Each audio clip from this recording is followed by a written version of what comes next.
Do you know it کے ناظرین السلام علیکم. دا ہسٹری آف ہندوستان کے 7ویں ایپیسوڈ میں خوش آمدید. ناظرین، ہندوستان کے سلاطین جو ایک طرف اپنی بہادری میں اپنا کوئی ثانی نہ رکھتے تھے تو دوسری طرف وہ خدا طرفی اور عبادت گزاری میں بھی ایک اعلیٰ مقام پر فائز تھے. اسی طرح کا ایک واقعہ ہم آپ کے سامنے لائے ہیں جسے سن کر یقیناً آپ کو اپنے کانوں پر یقین نہیں آئے گا. ویڈیو میں آگے بڑھنے سے پہلے ہماری آپ سے یہی گزارش ہے کہ اگر آپ ہمارے چینل پر نئے ہیں تو چینل کو سبسکرائب کرنا نہ بھولیے گا اور ویڈیو کو لائک اور شیئر بھی کیجیے گا. ناظرین، پورا شہر پرسکون تھا کہ اچانک ایک جانگداز خبر نے اہلیان دہلی کے ہوش و حواس چھین لیے.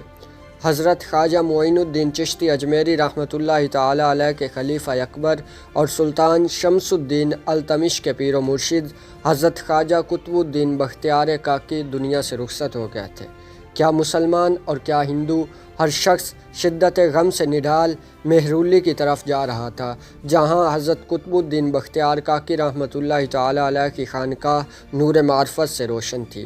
غسل دینے اور کفن پہنانے تک ہر مرحلے میں سلطان التمش شریک تھا. حضرت بختیار کاکی کا جنازہ تیار کرنے کے بعد ایک وسیع و عریض میدان میں رکھا گیا. پھر حضرت قطب کا ایک خدمتگار آگے بڑھا اور انسانی ہجوم کو مخاطب کر کے بولا. میں آخری لمحوں میں پیر و مرشد کے قریب موجود تھا. حضرت شیخ نے وصیت فرمائی تھی کہ ان کی نماز جنازہ وہ شخص پڑھائے گا جس نے خود کبھی عصر اور تہجد کی نماز قضا نہ کی ہو اور بے وضو ہونے کی حالت میں کبھی آسمان کی طرف نہ دیکھا ہو. بڑی سخت شرائط تھیں. مجمع پر سناٹا چھا گیا. لوگ چاروں طرف دیکھنے لگے کہ وہ مرد نیک کون ہوگا جسے حضرت قطب کی نماز جنازہ پڑھانے کی سعادت حاصل ہوگی.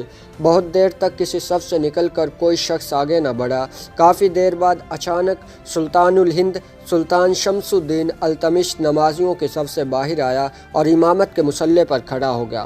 کچھ دیر تک حاضرین پر جیسا سکتہ طاری ہو گیا کیونکہ سلطان الہند کا یہ پہلو انہیں کبھی معلوم نہ تھا. والی ہندوستان نے حضرت قطب کی نماز جنازہ پڑھائی اور پھر پیر و مرشد کے قدموں پر لپٹ کر رونے لگا. سیدی، آپ نے اپنے اس گناہ گار خادم کا پردہ کیوں فاش کر دیا؟ یہ تو میرے اور آپ کے درمیان ایک راز تھا. اب لوگ کیا کہیں گے؟